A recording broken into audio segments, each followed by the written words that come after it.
ओम पर श्री परमात्मने नमः। श्री गणेशाय नमः। ओम नमो भगवते वासुदेवाय। नारद पुराण उत्तर भाग। महर्षि वशिष्ठ का मानधाता को एकादशी व्रत का महिमा सुनाना।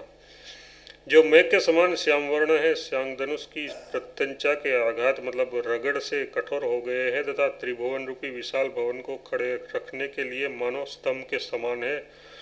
भगवान विष्णु की वे चारों भुजाएं आप लोगों की रक्षा करें।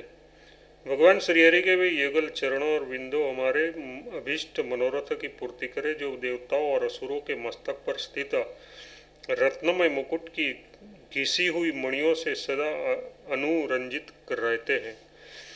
मानधाता ने वशिष्ठ जी से पूछा, द्विजोत्तम, जो भयंकर पापरूपी सूखे या गीले ईंधन को जला सके ऐसी अग्नि कौन है, ये बताने की कृपा करे। ब्रह्मपुत्र विप्र शिरोमणि, तीनों लोकों में त्रिविध पाप ताप के निवारण का कोई भी ऐसा सुनिश्चित उपाय नहीं है जो आपको ज्ञात न हो। अज्ञात अवस्था में किए हुए पाप को शुष्क और जानबूझकर किए हुए पातकों को आर्द्र कहा गया है। वह भूत, वर्तमान अथवा भविष्य कैसा ही क्यों न हो, किसी अग्नि से दग्ध हो सकता है, ये जानना मुझे अभिष्ट है। वशिष्ठ जी बोले, नृपश्रेष्ठ, सुनो, जिस अग्नि से शुष्क अथवा आर्द्र पाप पूर्णतः दग्ध हो सकता है वह उपाय बताता हूँ। जो मनुष्य भगवान विष्णु के दिन एकादशी तिथि आने पर जितेंद्रिय हो उपवास करके भगवान मधुसूदन की पूजा करता है, आंवले से स्नान करके रात में जागता है, वह पापों को धो बहा देता है। राजन, एकादशी नामक अग्नि से पातक रूपी ईंधन 100 वर्षों से संचित हो तो भी शीघ्र ही भस्म हो जाता है। नरेश्वर, मनुष्य जब तक भगवान पद्मनाभ के शुभ दिवस एकादशी तिथि को उपवास पूर्वक व्रत नहीं करता तभी तक इस शरीर में पाप ठहर पाते हैं। सहस्त्रों अश्वमेघ और सैकड़ों राजसूय यज्ञ एकादशी व्रत की 16वीं कला के बराबर भी नहीं हो सकते हैं।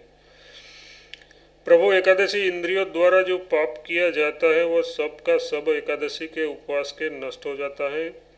एकादश इंद्रियों द्वारा जो पाप किया जाता है वह सब का सब एकादशी के उपवास से नष्ट हो जाता है। राजन, यदि किसी दूसरे बहाने से भी एकादशी को उपवास कर लिया जाए तो वह यमराज का दर्शन नहीं होने देती। ये एकादशी स्वर्ग और मोक्ष देने वाली है, राज्य और पुत्र प्रदान करने वाली है, उत्तम स्त्री की प्राप्ति कराने वाली तथा शरीर को निरोगी बनाने वाली है। राजन, एकादशी से अधिक पवित्र न गंगा है, न गया, न काशी है, न पुष्कर, कुरुक्षेत्र, नर्मदा, देविका, यमुना अथवा चंद्रभागा भी एकादशी से बढ़कर पुण्यमय नहीं है।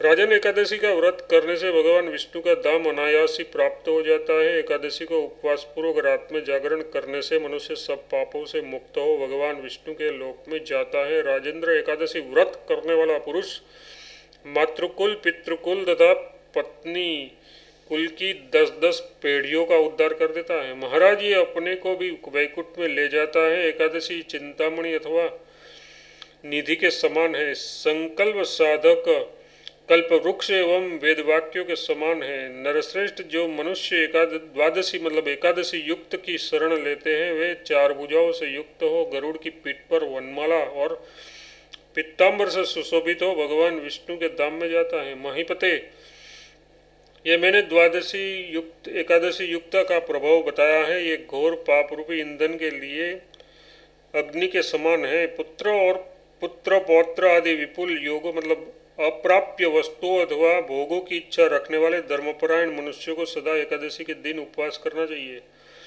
नरश्रेष्ठ, जो मनुष्य आदरपूर्वक एकादशी व्रत करता है वह माता के उदर में प्रवेश नहीं करता, उसकी मुक्ति हो जाती है। अनेक पापों से युक्त मनुष्य भी निष्काम या सकाम भाव से यदि एकादशी का व्रत करता है तो वह लोकनाथ भगवान विष्णु के अनंत पद मतलब वैकुंठ धाम को प्राप्त कर लेता है।